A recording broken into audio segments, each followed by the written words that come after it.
I have a lot of formers under my name there in the presentation. I am in the middle of transitioning to a new position where I'll be moving from Ohio to Texas. So really kind of an exciting in-between time for me, and I really appreciate the opportunity to take some of that time to share some thoughts with everyone this morning. So to start off, I really wanted to kind of frame a bit where we're going to be going with this story I have to tell. We all in our projects start off by wanting to do a lot of things better or differently. We want to document better, improve our production value, have higher conversions, waste less time, a lot of different things. But really, we need to first identify what our real problem is. And even that isn't exactly accurate. A good Hitchhiker's Guide to the Galaxy reference says the first thing that we want to do is not panic. It's really easy when we're suddenly faced with a new project, knowing all the mistakes we've done before. Let's really quick figure out how we're going to do things faster and make things more efficient. But we don't often dive right into trying to figure out what the root of those issues were. Those are really symptomatic, and what we want to do is make sure we understand what we're really trying to solve for. And if we panic, we're going to be kind of short-sighted and try and solve some things in the immediate term while continuing to make some long-term problems for ourselves. So we really need to try and understand what it is that we're trying to solve for, and that's often a process problem. Once we have that, then we can define how we want to build the solution for our problem. Honestly, for the most part, our real problem is always going to be that we're similar, but we're different in terms of our teams. We're trying to bridge gaps between all sorts of different teams within our processes inside of an organization. This often boils down to how we're managing requirements, how those are being handed off, and how we're communicating changes with each other. We're going to talk a bit here about lean and agile processes, and they are very similar, but a lot of the root of our problem is going to be that the people in those processes are very different. Between our design folks and our development folks, for example, you're going to have very different personality types. They have different kinds of objectives, both personally and professionally, and because of those things, they have very different ways of thinking about the world around them. Some of those differences come to play in the focus in their positions. Your design and business types have their own pressures related to market windows, the triggers for user experiences that their users are responding to, changing trends in the marketplace, fixed advertising schedules, and even impromptu marketing opportunities, which if anyone's ever had to deal with those, you know how much that can throw a wrench into things really quickly, but can be very positive for the business. On the other side, development teams are bowing to a lot of technological pressures. They have constraints within their environments. There is already a lot of work in their pipeline, and they're trying to figure how to balance that and their bandwidth with new requests. There are overarching enterprise strategies that a lot of times the things that the business partners might want aren't meshing with completely, and they have to work their way around that.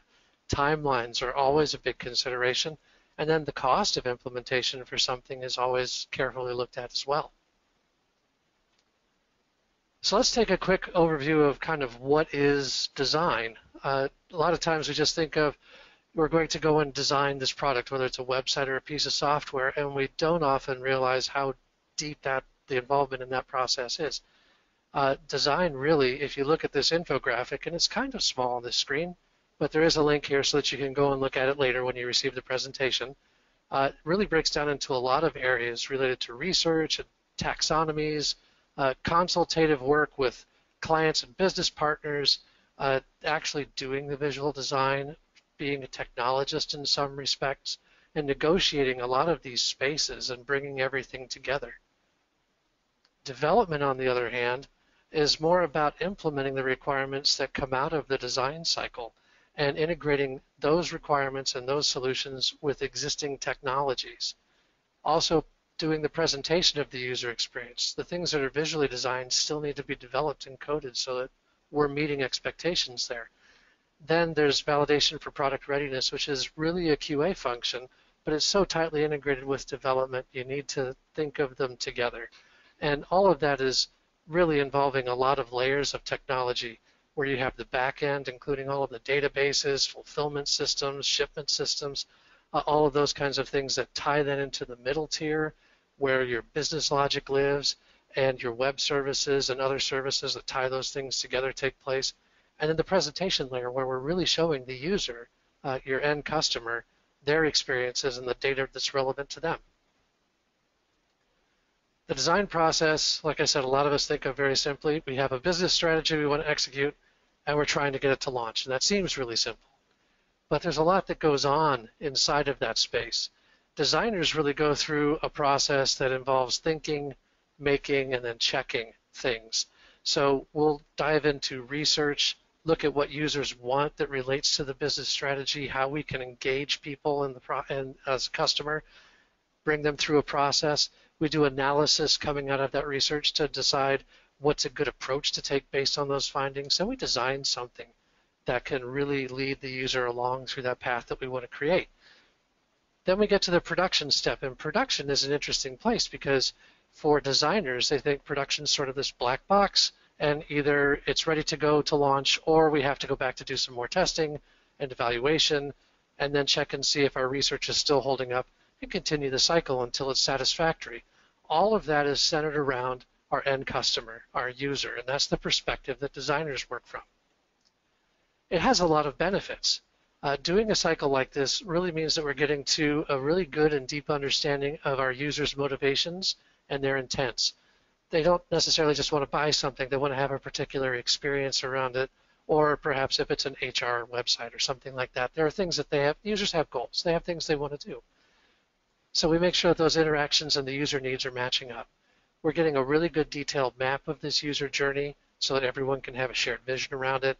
We're making sure that the functional and business alignment is happening, and we're getting a complete set of requirements that could be handed off for development, which is going to be a good thing. There are challenges in this process.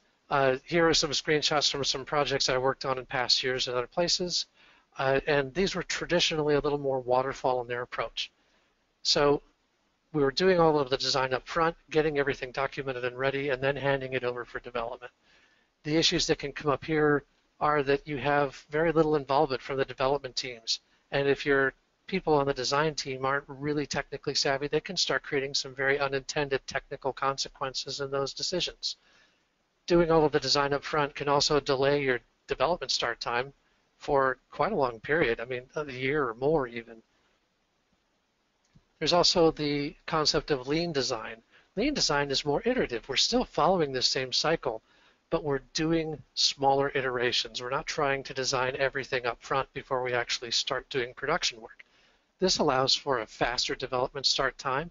It's much more iterative and engaging with developers so that we can get feedback on technology decisions.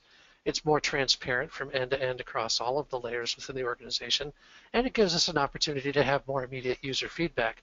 If we're developing and designing just a piece at a time, we can see what's working and what's not and make some adjustments on that before we get all the way to the end of a project. There are some challenges with this one as well. In my time at Chase, I worked on a number of different projects, both from a production standpoint and a design standpoint. And some of the challenges you can have with lead design are that you're really doing trees versus forest thinking. You're doing trees up front rather than looking at the forest as a whole. This can be a little challenging because you start designing some things in isolation, and over time you can find that maybe they don't fit together as well as you thought they were when you put the entire product in place. Turning requirements into work can also be a little bit of a challenge because of that kind of thinking. Not impossible, but there are some considerations.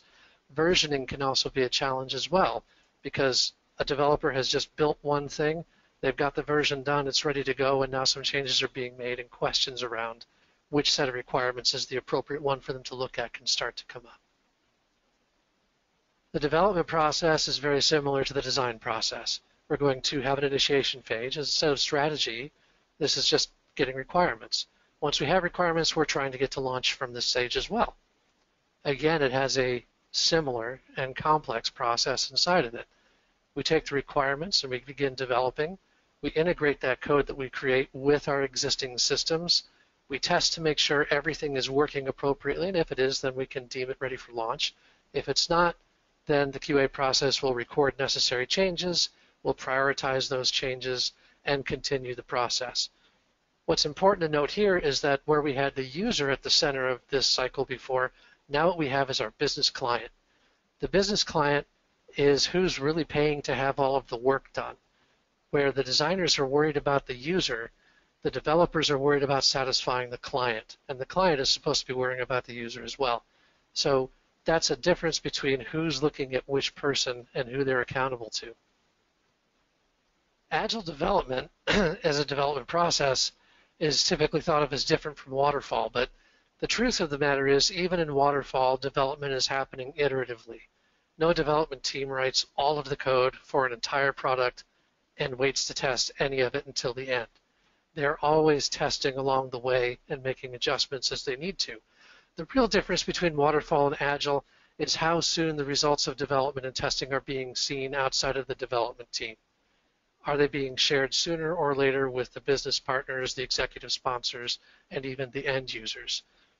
The plan for execution within Agile is really important, and you work on things from most important tasks to least important tasks, because as you get close to the end of a product or a production cycle, you may decide that some of these things that we're trying to build aren't as important as making sure that we're hitting a release date, but we know that we have the most important things in place. Agile is usually run in short cycles, and they typically only work in 2 to 4 week plans. I prefer 2 weeks because once you start getting longer than that, it starts to take away from the main thing that Agile brings to the table, which is engendering a lot of sharp and narrow focus on the work. The development process around Agile has a lot of benefits. We get tighter management of our timelines and our budgets. The executive sponsors are able to see progress in these shorter cycles. It lets them have a better sense of how fast things are being accomplished, if the overall timeline is going to hold, what their spend rates are looking like. The information around introducing changes is much more accurate because now you have insight into how long did it take to get here, how much more time will it take to make this change, and what kind of downstream impact does that have.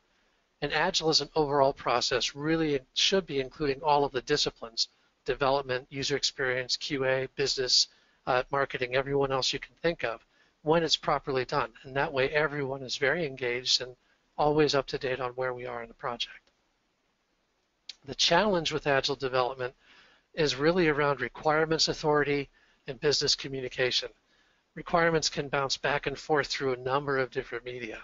They may be coming through emails, or they might be in Excel spreadsheets, or they might be in a JIRA repository, or in Word documents, or in a combination of all of them, plus a number of other tools that I've seen used in production environments as well. And that can really start to be a confusing thing because questions begin to prevail about which version is correct, what's current, what's the most meaningful, and which one should we work with.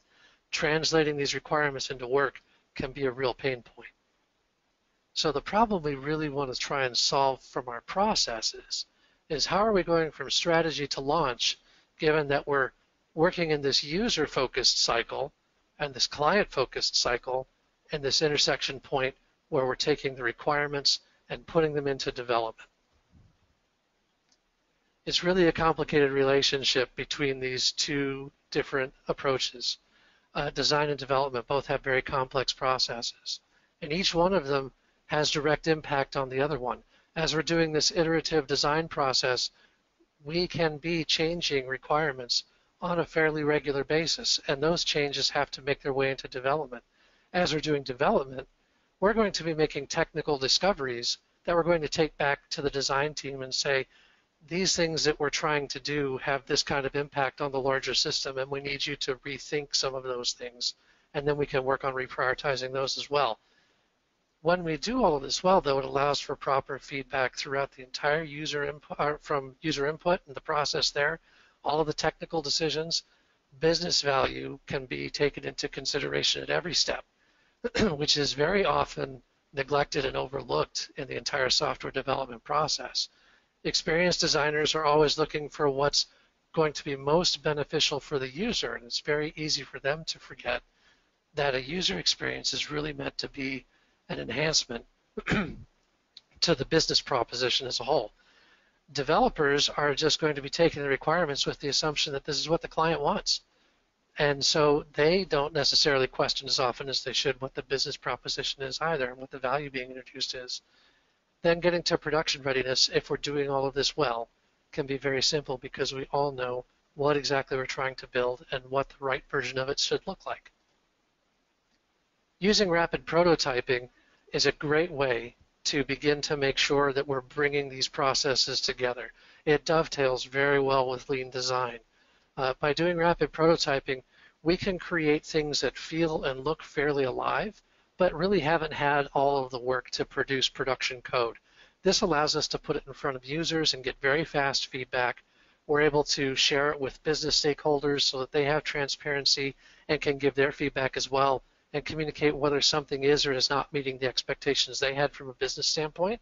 And it also allows for quick review by the developers so that they can look at something that's actually a good visual and flow representation of what we're trying to build at the end, rather than just dividing some requirements out of words and hoping that the visual's coming out correctly.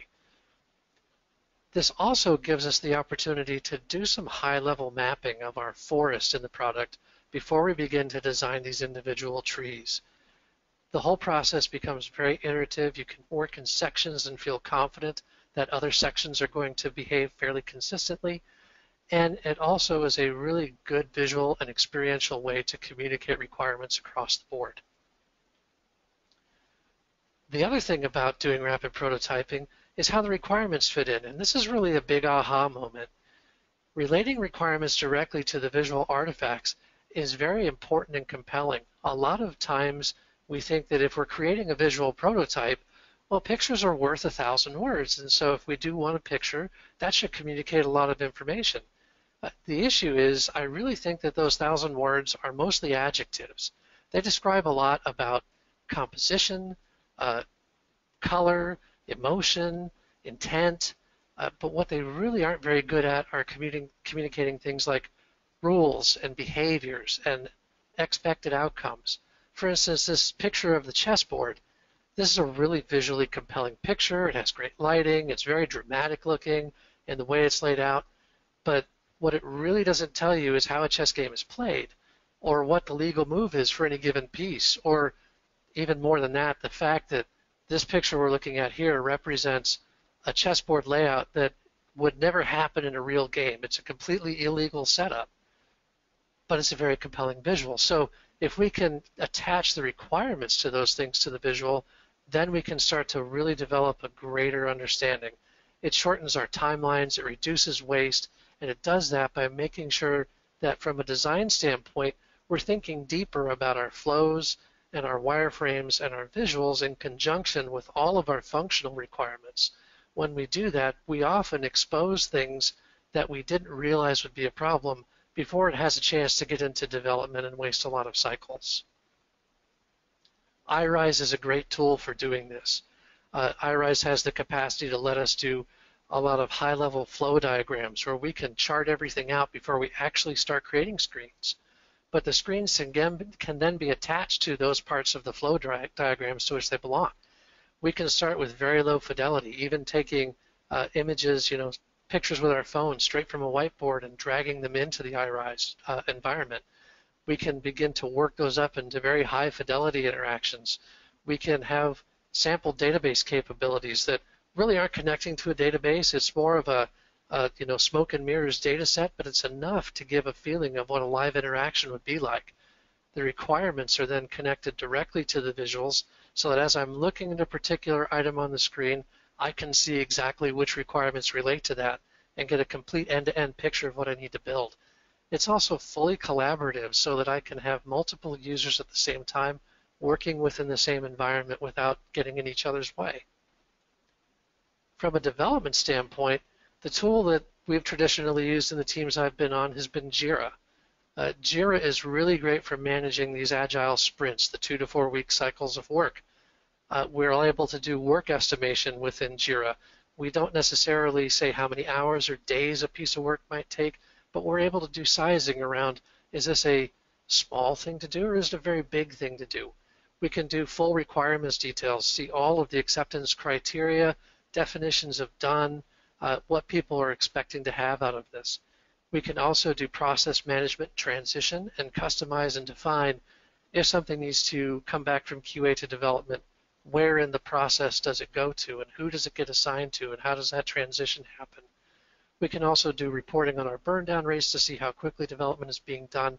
And one of the nice things with JIRA is if you're using the full environment, you're actually integrated with the code repository system too. So I can be, as a developer, looking at a given requirement and click a link that says basically start development on this and have it open a code branch in the repository specific to this requirement so that I keep everything nice and clean and avoid a lot of additional manual work. So our real process pain point now is that we have a well-defined user experience process and a well-defined client development process, but we're using two different systems to manage those things.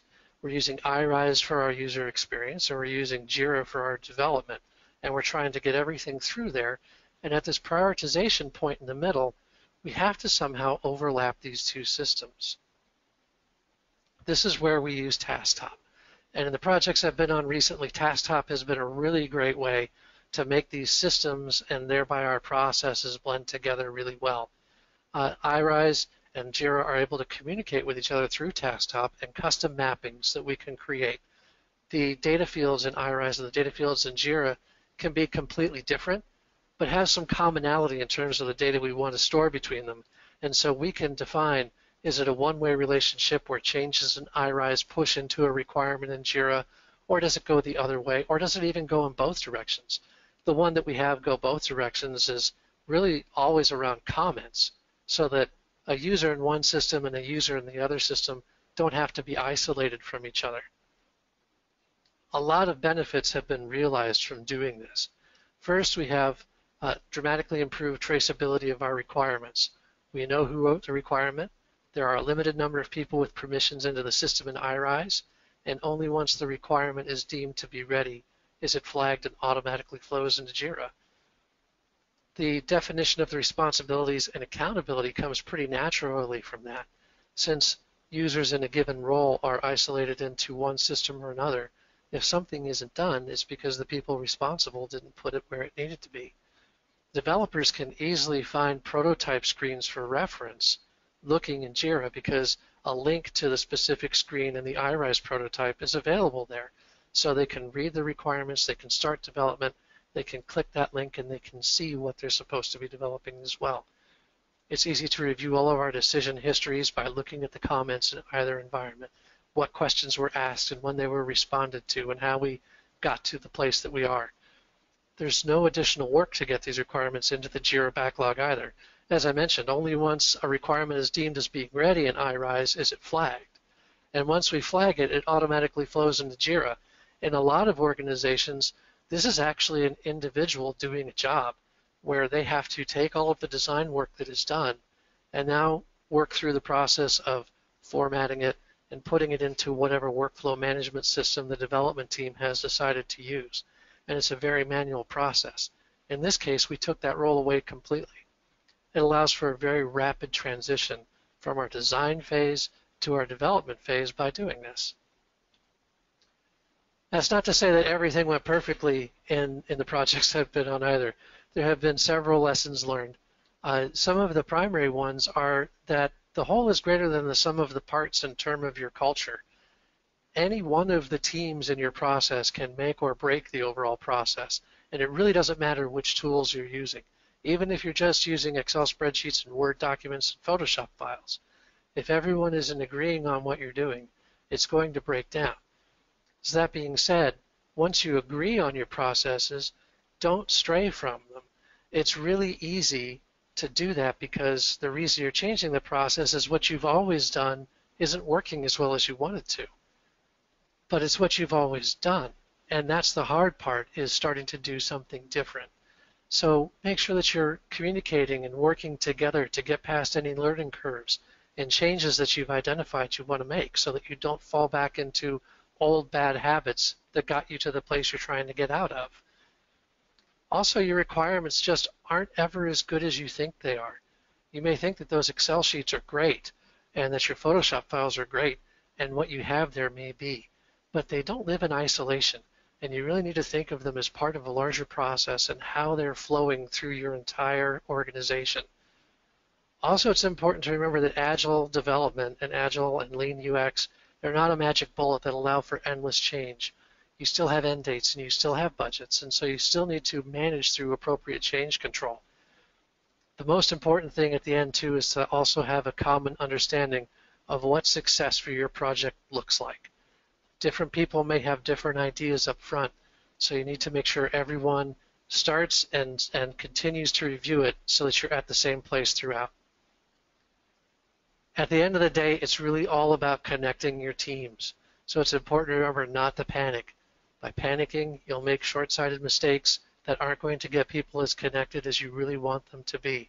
Remember to define what your real problems are in your processes so that you can address those, and by doing that, you'll address all of the symptoms that you're hoping to remediate. Understand your processes and identify their integration pains to get there, and use methods like rapid prototyping to bridge those gaps. Once you have those things defined, then go out and make your tool selections and use the tools that are going to fit the processes and that can help those processes fit into each other. So at this point, it's a good place to let Brian take over and show some of these tools and how we have them fit together. Thank you, Doug. Thanks for walking us through your experiences at DSW and Chase. I think you did a really good job of talking about how rapid prototyping was one of the tools that helped your teams bridge the gap between design and development. I know that we've seen that even the most agile of teams still struggle with how to bring good requirements practices and good UX practices into kind of a fast-paced agile delivery cycle. So it's been great to see how you've leveraged iRise and Tasktop to help you solve this problem. So hi everyone, I'm Brian Lipson. I'm the head of product for iRise, and today I'm going to just take a few minutes to demonstrate some of the key features of the iRise platform that Doug alluded to in his presentation. The first is prototyping, so we'll look at how you assemble and share mockups and prototypes in iRise. Second, we'll talk about requirements, so how you annotate these screens and UI elements with detailed requirements and user stories. And then lastly, we'll talk about integration. So how do we seamlessly integrate all of these artifacts with the rest of the tools in the software lifecycle? So that's kind of the agenda. So the first thing I'm going to do is just log directly into iRise. This could be on-prem, this could be in the cloud. And we're just going to jump right into a blank slate here. Here we'll have an empty project, and we'll just start up from the very beginning. So as Doug mentioned, prototyping actually starts much earlier than people realize, and it often starts offline. So here on my hard drive, you can see that sometimes these take the form of sketches in a notepad, or sometimes you'll be at the whiteboard and mocking up screens. And so often this is where the first conversations occur, and you start visualizing some of the artifacts in your project. So one of the first things that you might do in iRise is actually drag these hand-drawn sketches into iRise to start creating a click-through mockup. And here you can see we've dragged those in. They now become individual screens. In this case, we'll be walking through kind of an online shopping experience. So here I have a list of products. And now we can very easily link these screens together into a clickable mockup. So if I want to be able to click on this particular product to see the detail screen, I can create that hotspot and take us to the product detail screen. From the product detail screen, here we can see the price and the reviews. We also see an add button. So when the user adds this item to their shopping cart, we might want this to link them out to the shopping cart. And so there we've got our very first clickable prototype that we've built in just a couple of seconds. One interesting thing to note is that with diagrams is a pretty interesting use case as well. Oftentimes, if you're building out user flows and diagrams, some of the boxes in your diagrams actually are represented by pages. So it's also easy to kind of connect some particular box or step in a flow diagram with a screen in your prototype. So here. Now we've got, in just a couple of seconds, we've built up our first prototype, and this is something that we can start collecting feedback on, either live in a conference room, or we can send folks out a link where they can review it wherever they are, whenever they are throughout the world. So here we have our first click-through prototype. So that's how you kind of bring in your offline sketches. The next thing that you might do in iRise is actually start building out your own screens and wireframes directly in iRise. So to do that, I'm just going to click Add. Here we'll see a whole collection of templates that I can choose from across a wide range of devices, like either desktop or iPad or tablet or phone. And these are collected into libraries. So I have my online shopping library with a couple of templates. If I was doing a mobile app, I might choose the iOS library and choose an iPad screen or an iPad template or an iPhone template, or I have a wireframe library. In this case, we're just going to choose our kind of standard corporate online shopping template and click New. So this is going to give us a screen, and we'll just model out an orders page. So now we have the opportunity to kind of mock up the screen directly in iRise. Along the top here, I have basic tools for creating my user interface. So text, images, shapes, user inputs like buttons, checkboxes, radios, text areas, tables, with all the different elements you'd expect to be able to draw a user interface. But we also have the concept of libraries. So here we kind of have our standard corporate library for online shopping. Now these libraries are things that you can customize within your organization. So if you do have a standard look and feel, you can build out those elements in a library very quickly and easily. So again, if I'm doing a mobile app, I might choose the iOS library. This gives me all my nice iOS content. Again, in this case, we'll just choose our online shopping library. And this makes it very fast and simple for really anybody to start wireframing out and building a page. Whether it's kind of wireframe black and white, or whether we're going to use a library that makes it kind of look and feel like our standard UI, it becomes very simple to just drag and drop these elements onto the screen. So we're going to build out a little order detail. Here we have a drop down where we can choose where to ship it to. Very easy to just go in and, let's say, add Brown to this list. So we'll see that when we review this prototype later. And in our order detail, we might want to see the products that we've got in our order. So we'll drag out some text. We might want to display, the price that we paid. We also, our reviewers told us that we want an easy way to buy something again. And of course, tracking a package is one of the major use cases. So we'll put a big, nice orange button over here to the right. And of course, by doing this, you're reviewing it with your stakeholders, and you can quickly identify gaps that would be more difficult if you're just kind of working with traditional requirements documents. Like the most important thing we want to know is when this package is going to arrive. So maybe we decide in big bold letters to say that this package is going to arrive on Friday. So again, very quickly, in just a number of minutes, we're able to create these mock-ups and prototypes. Now, so that's the UI. When it comes to adding interactivity, it's really straightforward as well. In iRise, you can right-click on any object and add an action. When you're adding actions, you pick a trigger and you pick the action that should occur. If you're doing a desktop or web app, you're mostly going to be using click and mouse events. If you were doing a mobile app, you might be using swipe or pinch or rotate. In this case, we'll just do a click. And when it comes to actions, you can link to another screen or externally. You can show or hide widgets, switch views, move, resize. There's also data actions as well, so you can work with data. In this case, we're just going to link out to the, let's say, product detail screen. And so that's how you create actions. You can create all sorts of actions with animations and build up your prototype. So again, with iRise, just about anybody can start doing this without a developer and often without even a designer, especially if you have your libraries built out. And so you can start using mock-ups and prototypes to start driving these requirements discussions, which are often much more effective and much more efficient than using some traditional documentation methods. So now what I'll do is I'll actually, let's fast forward. Let's say we've done a couple of iterations, and now we're looking at, let's say, a very high fidelity simulation. So we've iterated not only on the look and feel, but we've also added a lot more interaction. So here we've got a slider that slides, we've got some hover options, but we can also build in logic into our prototype. So if I try to access my shopping cart, it's going to first require that I sign in. If I don't provide the correct password, here we've prototyped how we want error messages to occur. So this, I'm going to try and remember my password. So here I have my shopping cart. I can delete an item from the cart, maybe restore it. I can click on a particular item to see in more detail, hover over the various images. So as you can see, these can actually be quite realistic, sometimes even indistinguishable from the final product. What's really important to note here is it's certainly not required to take it to this level of design or detail.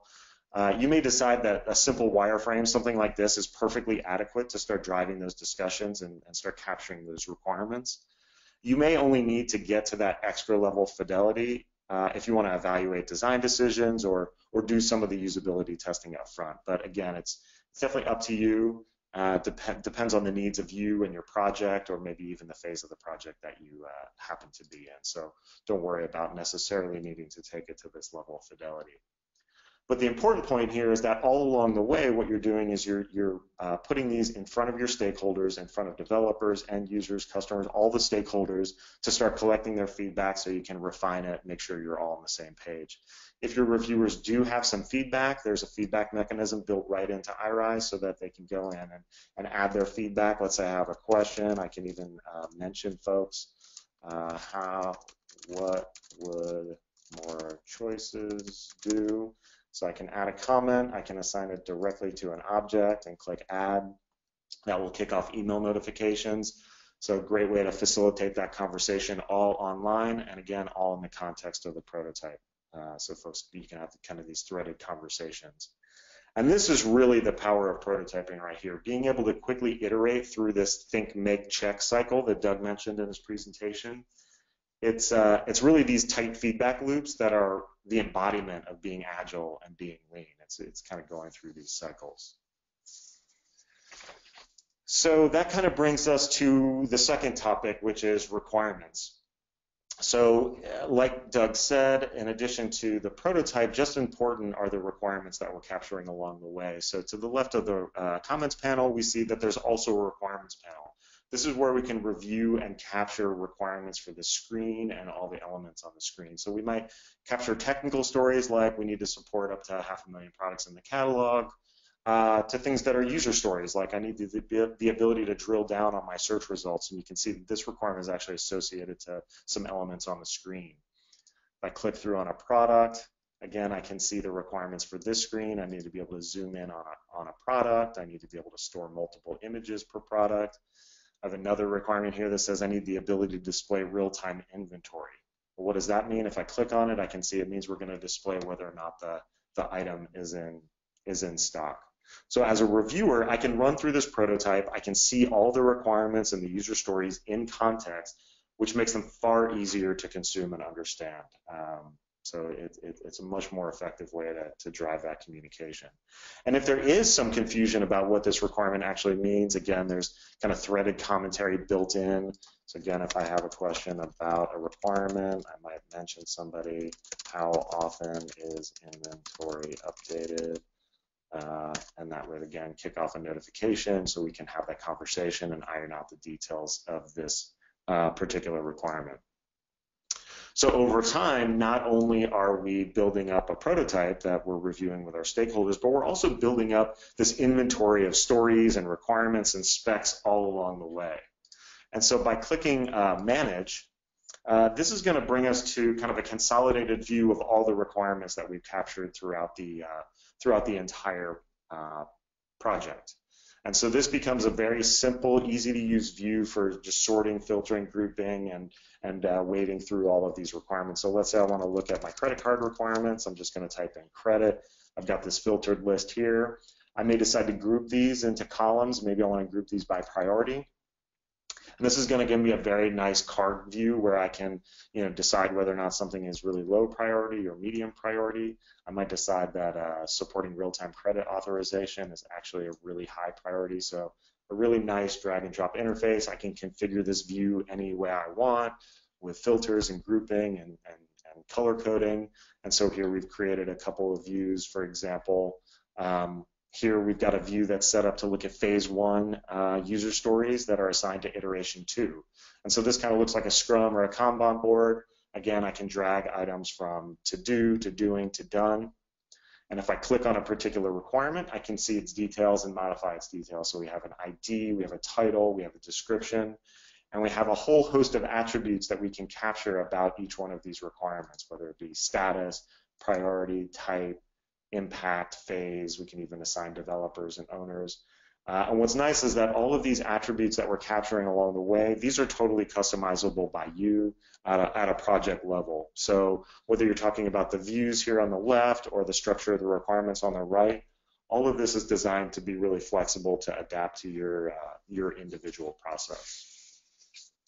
And that's really what brings us to the last topic, which is integration.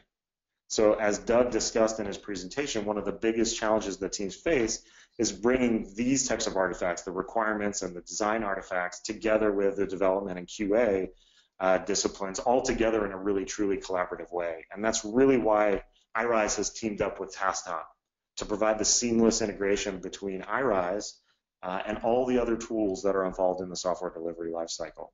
So I think at this point is probably a perfect time to transition over to Maury, who's going to show us the power of these integrations in action. I'm Maury Cupid. I'm the Director of Pre-Sales here at Tasktop. What that really means is on the technical side of the sales team, help explain the value and the features of the product. So what we're going to do is we're going to really talk about how do we really bridge that gap, right? So first off, kind of the don't panic by Doug. Anytime we transition to a technical person doing a demo, there's always that panic moment. Am I sharing the right screen and everything? So if you're seeing something we don't think we should be seeing, just let me know. But as we go through this, I really wanted to emphasize how important the success of that process that Doug talked about bridging that gap between the design and the development, the QA. That I love that phrase, the three words: think, make, and check, right? Because they're all part of the software application lifecycle, right? And part of that check piece is, making sure that, hey, I did get an email from Brian about that comment that he just did in the middle of the email. So why are we caring about this? Why are we caring about the process and the design of the development and QA? I think Doug touched on a couple of points. For Tasktop and our customers, it really becomes, in addition to the benefits of communication and collaboration and automation, it's that ability to have traceability, right? I think the new phrase is value stream management. Really, anytime we're connecting the requirements visibility and the visualization in iRise to, let's say, requirements in JIRA, the connection between design, development, and QA is really dependent on the flow and the work and the process. I think Doug did a great job about not panicking about the process, and what we're learning from our customers is part of that process feeds some of this traceability, right? So not only am I taking the enhancement request or the business initiative or the sketch that we use to start our design process in iRise, how do I trace that all the way down to what have I actually built and when did I actually get it, for example? So when we look at Tasktop and our customers, it's really trying to tie all of the systems that are in the software delivery lifecycle, right? The software development lifecycle. As we look at the PMO, to requirements, to the work tools. Great point about Agile and Waterfall. A lot of the same tools get used for both Agile projects and Waterfall projects, and how do they fit? And when I have separate ones, how do I integrate those together? So we're starting to see the prototyping with iRise, and how does that test in? So Tasktop is really connecting all of these repositories so you're getting a complete view of the application lifecycle, so you can really bridge that gap between the design, the development, and the QA. And we're really extending that out to all of the parts of the software delivery lifecycle. So this is just one of the ubiquitous, these are the products that we support slide, but my job day in and day out is, we have those polls that go by, which tools do you use? And never really do I do one of those diagrams that we just saw, and it's two tools like HP and JIRA, or iRise and JIRA. You really start to have that conversation, and you realize that other tools are part of that process. Doug talked about source code. How do I relate changes and change that in source code over? So Tasktop is really pulling all of these things together in what we call the connected application lifecycle. And we've been doing it for a long time, almost 10 years, starting out doing this, being the first to do this for the developer and tasks in their workspace, and synchronizing tasks between the developer and their tools. And as we grow, really start to expand out to synchronization between systems. And then taking that steps further and saying, well, now I want to look at reporting across the repositories, right? So let me combine reporting from iRise and JIRA so I can really have a good view of what my application lifecycle looks like. You know, when am I going to get something? When is it going to be delivered? How much is it going to cost, for example? So on the integration piece of it, let's build on the example that Brian had, right? So everything that Brian did as the product manager for iRise is stay in the tool of his choice, right? The tool that was specific for the visualization and the rapid prototyping. And it gives him this ability to be very detailed about the requirements that are associated with that, be very descriptive about what the acceptance criteria is, associate those fields. Doug talked about the custom mapping between systems, right? So having different types of fields and their values in iRise from my other systems, how do I make those flow? Some of the important things that each of these tools do a really good job at is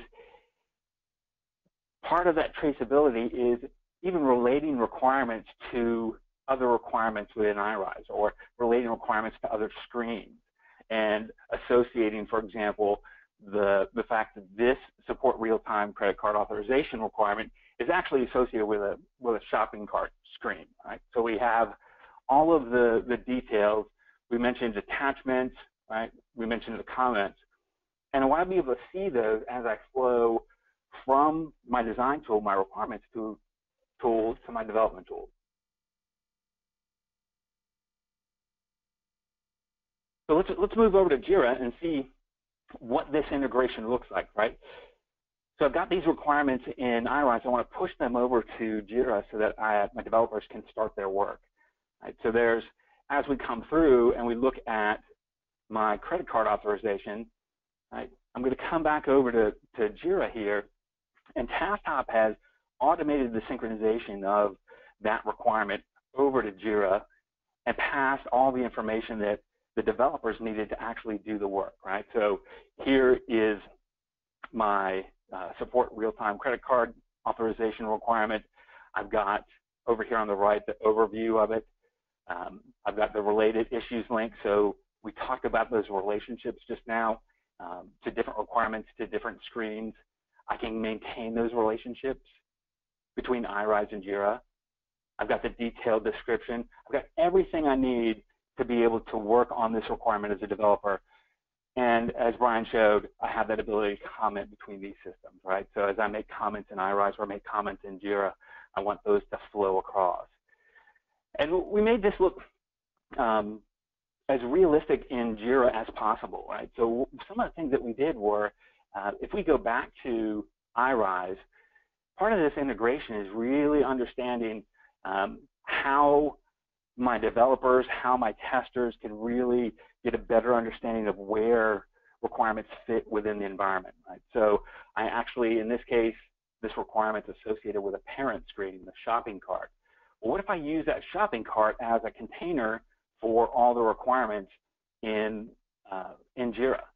So that's actually what I do. I don't necessarily make a container, I make it an epic, right? So I've now got epics for all the screens that Brian has built, and I can associate and group with those, and more importantly, I can take those epics and I can assign them to releases and iterations. So I have this ability to, let me take one object in iRise and create another different object in JIRA. And I'll take that one step further. So while we're automating that creation of the requirement in JIRA, I know I have to test it, right? So as I come through, we're using Tasktop as well to automatically create that same structure in HP ALM here, right? So this is where we're going to do all our testing. Rather than creating epics in ALM to show some of the versatility of the Tasktop solution, I'm creating folders from the epics in JIRA. So I actually have screens and chapters in iRise that equal epics in JIRA that are becoming folders in HPE ALM, so I can test those. Right? So now I actually come down to my my requirement in JIRA, right? And now, again, I'm using the tool of choice, the specialized tool for testing, and I'm going to flow data back and forth. So you can actually see, here's my support real-time credit card authorization.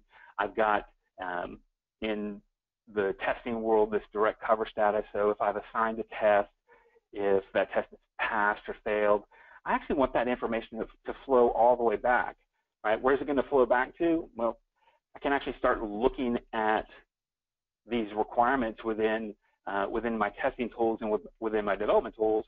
I can actually start to pass information about each of the systems upstream. So all the way into QA, I already know what the iRise ID is. I know what the JIRA ID is.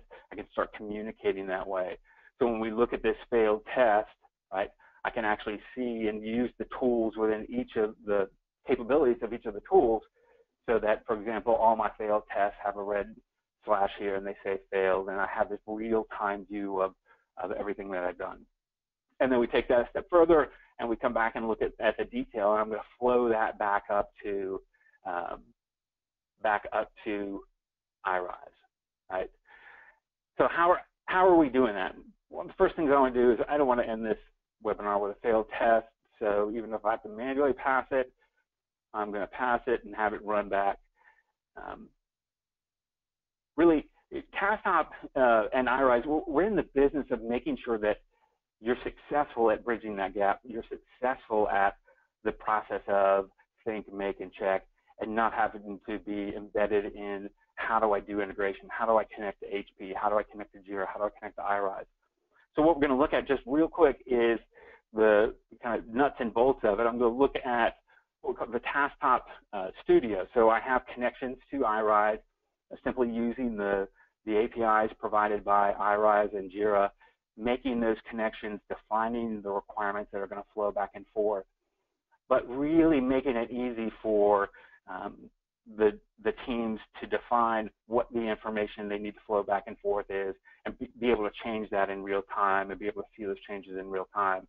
So yes, Tasktop knows about the complexities of schemas and field types, but in the end, we really want you to be able to say, I want to take the description in iRise and I want to flow that to the description in JIRA.